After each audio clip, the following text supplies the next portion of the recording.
भोजपुर का वो चर्चित मामला जिसने पूरे बिहार की कानून व्यवस्था और संवेदनाओं को झकझोर कर रख दिया था, यानी भरत भूषण तिवारी मामला। आखिरकार कई हफ्तों के इंतजार और सोशल मीडिया के भारी दबाव के बाद भोजपुरी के पावर स्टार और राजनेता पवन सिंह भरत तिवारी के मां से मुलाकात की। जब पवन सिंह ने भरत की बूढ़ी मां आशा देवी के आंसू पोंछे तो उन्होंने सिर्फ सांत्वना नहीं दी, बल्कि सिस्टम की आंखों में आंखें डालकर एक बड़ा ऐलान कर दिया।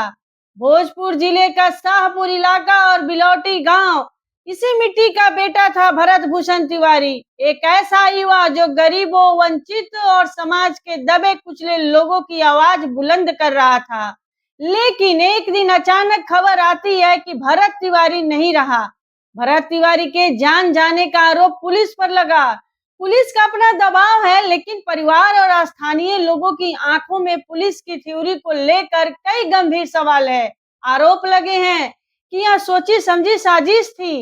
एक माँ के लिए उसका बेटा उसकी दुनिया होता है। जब जवान बेटा इस दुनिया से चला जाता है तो बूढ़ी माँ के आंखों के आंसू सूख जाते हैं। आशा देवी का रो रो कर बुरा हाल है। वे हर आने जाने वाले से सिर्फ एक ही सवाल पूछ रही है, मेरे बेटे का कसूर क्या था। और फिर वो घड़ी आई जिसका पूरे भोजपुर की इंतजार था। भोजपुरी फिल्म के पर्दे पर दुश्मनों के छक्के छुड़ाने वाले और जनता के बीच पावर स्टार कहे जाने वाले पवन सिंह भरत तिवारी के परिवार से मिले। नेता या अभिनेता के तौर पर नहीं, बल्कि उस घर के एक बेटे के तौर पर। जब पवन सिंह ने मां आशा देवी के सामने घुटने टेके और उनके कांपते हाथों को थामा तो वहां मौजूद हर शख्स की आंखें नम हो गई। मां आशा देवी पवन को देखकर फूट फूट कर रो पड़ी। पवन सिंह ने उन्हें ढांढस बंधाया, उनके सिर पर हाथ रखा और जो बातें कही उसने पूरी लड़ाई की दिशा बदल दी। पवन सिंह ने कहा कि हम दिखावा नहीं करते, हम कहीं दूर के नहीं, घर के ही हैं। न्याय की लड़ाई में हर कदम पर आपके साथ हूँ। भरत के हर सपने को मैं पूरा करूंगा।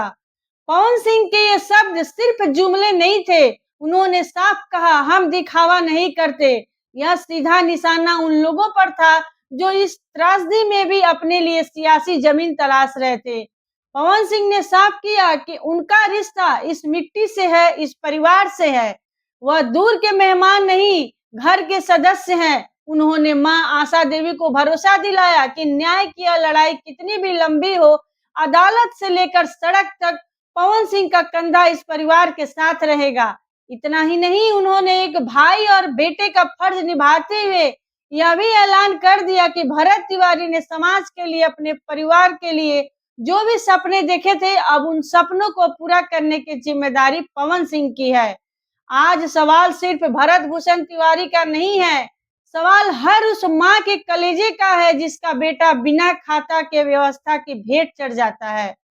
आज हम आपसे इस वीडियो को देख रहे हर इंसान से सीधे सवाल पूछ रहे हैं, जो राजनेता और रसूखदार कल तक इस माँ के आंसुओं से दूरी बनाए हुए थे। क्या पवन सिंह के आने के बाद अब उनकी अंतरात्मा जागेगी?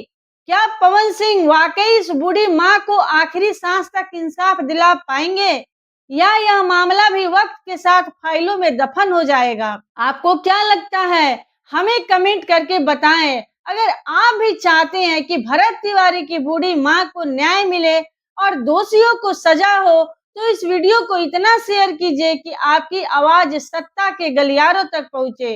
वीडियो को लाइक करना ना भूलें, क्योंकि आपके प्यार से ही तो हम हैं। धन्यवाद।